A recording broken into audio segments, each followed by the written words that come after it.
শিখি একাডেমিতে তোমাদের সবাইকে স্বাগতম।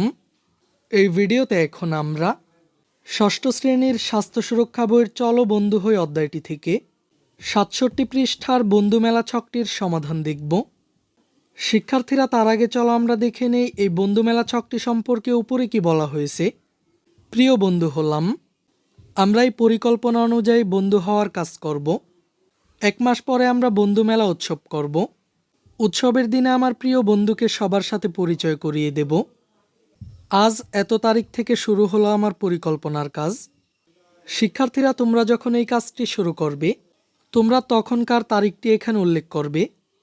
এরপর প্রিয় বন্ধু হওয়ার কাজটি যখন শেষ হবে, তখনকার তারিখটি এখানে উল্লেখ করবে। কি আনন্দ, আমি পৌঁছে গেলাম শেষ ধাপে। অবশেষে আমি বন্ধু হলাম, প্রিয় বন্ধু। আমাদেরকে প্রথমে এখানে আমাদের প্রিয় বন্ধুর নাম লিখতে হবে। এরপর প্রিয় বন্ধু হতে পেরে আমার অনুভূতি কেমন তা এখানে উপস্থাপন করতে হবে। আর এই অংশে প্রিয় বন্ধুর কাছ থেকে পাওয়া উপহার বা চিঠি উপস্থাপন করতে হবে। এরপর এই অংশে প্রিয় বন্ধুকে আমার পক্ষ থেকে ধন্যবাদ ও কৃতজ্ঞতা জানিয়ে চিঠি লিখতে হবে। আর সবশেষ ছকটির এই নিচের অংশে আমরা বন্ধুত্বকে দৃঢ় করতে আমরা যা যা করতে চাই তা উপস্থাপন করতে হবে। তো শিক্ষার্থীরা, চলো আমরা বন্ধু মেলা ছকটির একটি নমুনা সমাধান দেখে নিই। প্রথমে এখানে তোমরা তোমাদের প্রিয় বন্ধুর নাম লিখবে। আমি এখানে প্রিয় বন্ধুর একটি নমুনা নাম দিয়েছি রফিকুল ইসলাম। এরপর প্রিয় বন্ধু হতে পেরে আমার অনুভূতি। প্রিয় বন্ধু হতে পেরে আমি খুবই আনন্দিত। এরপর প্রিয় বন্ধুর কাছ থেকে পাওয়া উপহার অথবা চিঠি।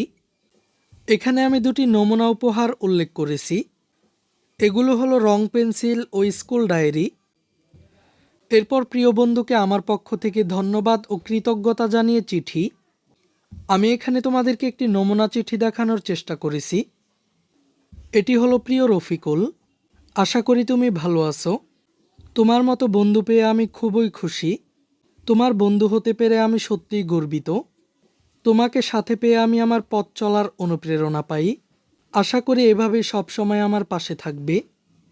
ভালো থেকো বন্ধু। ইতি তোমার বন্ধু ফয়সাল।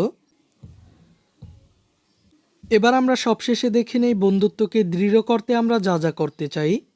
বন্ধুত্বকে দৃঢ় করতে বন্ধুর কথা মনোযোগ দিয়ে শুনব, তার আবেগ অনুভূতি বোঝার চেষ্টা করব, সবসময় একসাথে থাকব, একসাথে খেলাধুলা করব, বন্ধুদের সাথে সার্বক্ষণিক যোগাযোগ রক্ষা করব, বন্ধুদের বিপদে আপদে সবসময় পাশে থাকব, সবসময় একতাবদ্ধ হয়ে থাকব। এই ক্লাসে এই পর্যন্তই। পরবর্তী ক্লাসে আমরা বন্ধুত্বের সহমর্মিতার চর্চা নিয়ে আলোচনা করব। শিক্ষার্থীরা, এই ক্লাসটি তোমাদের কাছে কেমন লেগেছে তা আমাকে কমেন্ট করে জানিয়ে দাও। আর পরবর্তী সকল ক্লাসগুলো নিয়মিত পাওয়ার জন্য চ্যানেলটিকে এখনই সাবস্ক্রাইব করে রাখো।